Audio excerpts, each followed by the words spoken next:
ناظرین گرامی السلام علیکم ورحمۃ اللہ وبرکاتہ۔ میں ہوں آپ کا میزبان انصار عزیز ندوی اور آپ اس وقت سیدھی بات چینل کے جاری پروگرام پیغام فرقان کی 141ویں قسط ملاحظہ فرما رہے ہیں۔ ناظرین گرامی، سورہ بقرہ کی آج ہم ایک آیت یعنی آیت نمبر 164 کی تفسیر پیش کریں گے۔ آئیے آیت کی تلاوت کر لیتے ہیں۔ اعوذ باللہ من الشیطان الرجیم، بسم اللہ الرحمن الرحیم۔ ان فی خلق السماوات والارض واختلاف اللیل والنہار والفلک التي تجری فی البحر بما ينفع الناس وما انزل اللہ من السماء من ماء فاحیا به الارض بعد موتها وبث فيها من كل دابة وتصریف الرياح والسحاب المسخر بین السماء والارض لآیات لقوم یعقلون۔ آسمان اور زمین کی ساخت میں، لیل و نہار کی آمد و رفت میں، ان کشتیوں میں جو انسان کے نفع کی چیزیں لیے ہوئے یعنی دریاؤں اور سمندروں میں چلتی پھرتی ہیں، بارش کے اس پانی میں جسے اللہ اوپر سے برساتا ہے تو اس سے مردہ زمین کو زندگی بخشتا ہے، اور زمین میں ہر قسم کی جاندار مخلوق کو پھیلاتا ہے، نیز ہواؤں کی گردش میں اور ان بادلوں میں جو ارض و سما کے درمیان تابع فرمان ہیں، اہل عقل کے لیے بے شمار نشانیاں ہیں۔ اور پھر ان فی خلق السماوات والارض یعنی بلا شبہ آسمانوں اور زمین کی تخلیق میں، پیدائش میں، آسمانوں اور زمین کی عقل والوں کے لیے بے شمار نشانیاں ہیں، نہایت ہی قابل غور باتیں ہیں۔ یہ پہلا نقطہ ہے جو عقل والوں کے سامنے رکھا گیا ہے۔ پھر دوسرا نقطہ کیا ہے؟ دوسرا نقطہ ہے واختلاف اللیل والنہار، یعنی اور رات اور دن کے آنے جانے میں۔ اختلاف کا یہاں مطلب ہے کہ کسی چیز کا کسی کے پیچھے آنا، اللیل والنہاری کے ساتھ اس کے معنی ہوں گے رات دن کا آگے پیچھے آنا یا لیل و نہار کی آمد و رفت۔ یہ وہ چیز ہے جس میں عقل والوں کے لیے غور و فکر کا سامان ہے۔ اگلا نقطہ بیان فرمایا گیا والفلک التی تجری فی البحر بما ينفع الناس، یعنی کشتی یا بحری جہاز جو سمندر میں رواں دواں ہیں یا کسی چیز کو لے کر سمندر میں یا بڑے دریا میں تیزی کے ساتھ حرکت کر رہے ہیں یا تیزی کے ساتھ بہہ رہے ہیں، ان کی اس حرکت یا مومنٹ کی وجہ یہ ہے کہ انسانوں کو نفع پہنچایا جائے، ینفع الناس یعنی وہ فائدہ پہنچائے۔ اس سارے عمل میں بھی انسانوں کی عقل کو اپیل کرنے کا بھرپور سامان موجود ہے۔ پھر ایک اور نشانی کا ذکر کرتے ہوئے عقل مندوں کو دعوت غور و فکر دی جاتی ہے کہ وما انزل اللہ من السماء من ماء، یعنی اور جو کچھ اتارا ہے اللہ نے آسمان سے یعنی پانی میں سے۔ انزلہ کا مطلب ہے نازل کرنا یا اتارنا۔ نازل کیے جانے کے الفاظ قرآن میں پانی کے لیے بھی استعمال ہوئے ہیں اور الکتاب کے لیے بھی۔ اس کا مطلب یہ ہے کہ جب پانی نازل ہوتا ہے تو اس کی خصوصیت یہ ہے کہ پانی زمین پر موجود ہر طرح کی گندگی کو بہا لے جاتا ہے اور زمین کو پاک صاف کر دیتا ہے۔ اسی طرح جب الکتاب نازل ہوتی ہے تو اس میں موجود ہدایت انسانوں کے اخلاق و کردار کی تمام تر گندگیوں کو بہا لے جاتی ہے اور ان کی زندگیوں کو پاک کر دیتی ہے۔ آگے پانی کے برسنے کے نتائج کو بھی عقل والوں کے لیے غور و فکر کا نقطہ دیا گیا۔ فرمایا گیا فَأَحْيَا بِهِ الْأَرْضَ بَعْدَ مَوْتِهَا، یعنی پس ان سے مردہ زمین کو زندگی بخشا ہے، یعنی پانی کے ذریعے زمین کو اس کے مردہ ہو جانے کے بعد زندگی بخشی گئی۔ آسمان سے بارش نازل فرما کر خشک اور مردہ زمین کو شاداب بنا دینا دراصل عقل والوں کے لیے ایک لمحہ فکریہ ہے۔ ایک اور اہم نکتے کی طرف توجہ دلائی جا رہی ہے اور یہاں بھی عقل والوں کو جھنجھوڑا گیا ہے، اگرچہ عام سی چیز لگتی ہے لیکن اس پر عقل والوں کو غور کرنا چاہیے۔ وَبَثَّ فِيهَا مِن كُلِّ دَابَّةٍ، یعنی اور پھیلائے ہر قسم کے حیوانات، ہر قسم کے حیوانات کو زمین پر پھیلایا جانا، انہیں ادھر ادھر منتشر کر دینا، چاہے وہ سست رفتاری سے چلنے والے جانور ہی کیوں نہ ہو، ہر طرح کے ان جانوروں کو پیدا کیے جانے میں بھی عقل والوں کے لیے نشانیاں ہیں۔ ان میں سے بیشتر جانور خود ہی اپنی خوراک حاصل کر لیتے ہیں۔ اسی طرح ایک اور نشانی کی طرف عقل والوں کی توجہ مبذول کرائی جا رہی ہے کہ وہ تصریف الریاح، یعنی اور پھیرنا، چلانا ہواؤں کا، ایک حالت سے دوسری حالت میں پھیرنے کو تصریف کہتے ہیں۔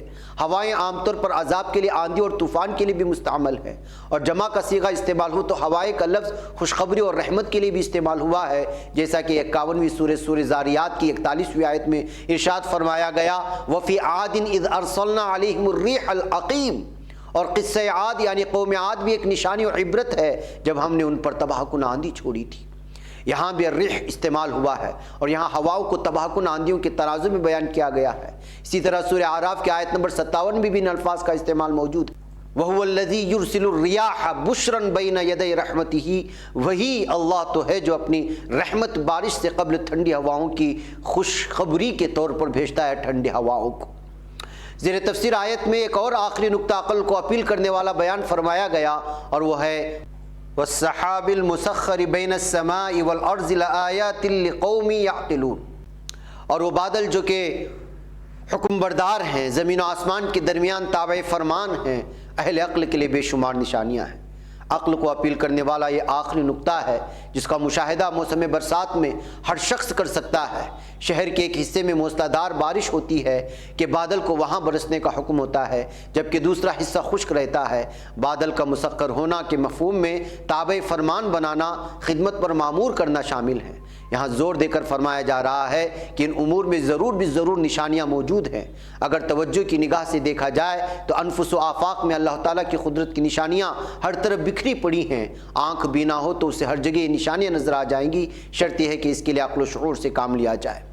مولانا حنیف ندوی لکھتے ہیں قرآن کا طرز استدلال اس قدر جاذب، فطری اور سادہ ہے کہ منطق ہزار جان سے بلائیں لیتی ہیں۔ وہ مصنوعی اصلاحات کے گورکھ دندوں میں ہمیں نہیں پھنساتا بلکہ روزمرہ کے اصول مشاہدات اس طور پر ہمارے سامنے رکھ دیتا ہے کہ غور و فکر کی تمام قوتیں بیدار ہو جائیں اور معارف و حکم کے دریا بہنے لگیں۔ اس طرز استدلال کی مثال یہ ہے کہ سمندر ایک بہت بڑا ذخیرہ آب ہے، وہ اس کی جغرافیائی اصطلاحات میں نہیں الجھاتا بلکہ براہ راست طالب کو ساحل سمندر پر لا کھڑا کرتا ہے تاکہ وہ اپنے آنکھوں سے سمندر کے تلاطم و تموج کو دیکھے۔ طریق تفہیم اس درجے کامیاب و صحیح ہے کہ شک و شبہ نہیں رہتا۔ مثلا ان آیات میں اللہ تعالیٰ کو اپنی ذات کا اظہار اور ثبوت بتانا ہے کہ وہ صرف ایک ہے۔ یہ بتانا بھی ہے کہ کائنات کی تخلیق کا ایک مقصد ہے اور نظام حشر و قیامت ایک حقیقت ثابتہ ہے، تو وہ الگ موضوع قائم نہیں کرتا، نہ دلائل کی مصنوعی تخلیق و تقریب میں الجھتا ہے، بلکہ مشاہدات کو اس طرح نظروں کے سامنے رکھ دیتا ہے کہ مضراب عقل میں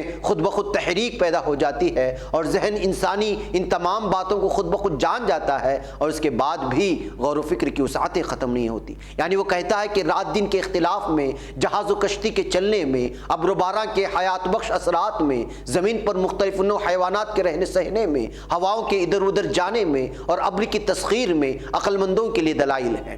دیکھیے کس سادگی سے قرآن حکیم نے کلام و فلسفے کے تمام مدارج طے کر دیے ہیں، اس حیثیت سے کہ یہ ساری چیزیں ایک افادہ و نظام کے ماتحت میں ہیں۔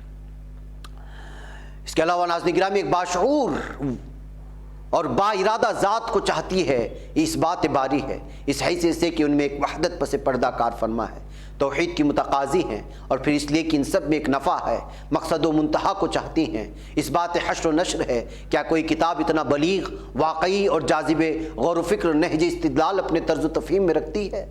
یہ تفسیر سراج البیان میں آپ جائیں تو وہاں مزید آپ کو تفصیلات ملیں گی۔ ناظرین گرامی بہرکیف ناظرین گرامی ان آیات مبارکہ کی حکمت و بصیرت آخر کیا ہے؟ نمبر ایک یہ ہے کہ قرآن حکیم کا طرز استدلال سادہ، فطری اور عقل و شعور کے عین مطابق ہے۔ نمبر دو یہ ہے کہ وہ ہر انسانی دل پر دستک دیتا ہے کہ وہ عقل و فکر سے کام لے، اللہ تعالیٰ کی عطا کردہ آنکھوں کو کھول کر کے دیکھے تو یقیناً اس نتیجے پر پہنچے گا کہ اس پھیلی ہوئی کائنات میں نظم و ضبط، ترتیب اور ہم آہنگی ہے، اور کہیں بھی تضاد اور انتشار، بگاڑ اور فساد نہیں ہے۔ آفتاب و مہتاب وقت پر طلوع و غروب ہوتے ہیں، موسم اپنے وقت پر عدلتے بدلتے ہیں، درختوں پر پھل پھول اپنے وقت پر ظاہر ہوتے ہیں، اور خود انسان کی پیدائش، بچپن، جوانی اور بڑھاپا اس کی قدرت پر شاہد ہیں، اور موت و حیات بھی اسی کی طاقت اور قدرت کا پتہ دیتے ہیں۔ یہ وہ دلائل ہیں جو پس پردہ نہیں ہیں، بلکہ ہر شہری اور دیہاتی، پڑھا لکھا اور ان پڑھ اپنے آنکھوں سے انہیں دیکھتا ہے۔ جی ہاں ناظرین گرامی، مجھے یہاں پر اجازت دیں، یہاں پر وقت ہو چلا ہے، اگلے ہفتے پھر اگلی تفسیر کے ساتھ حاضر ہوگی۔ السلام علیکم ورحمۃ اللہ وبرکاتہ۔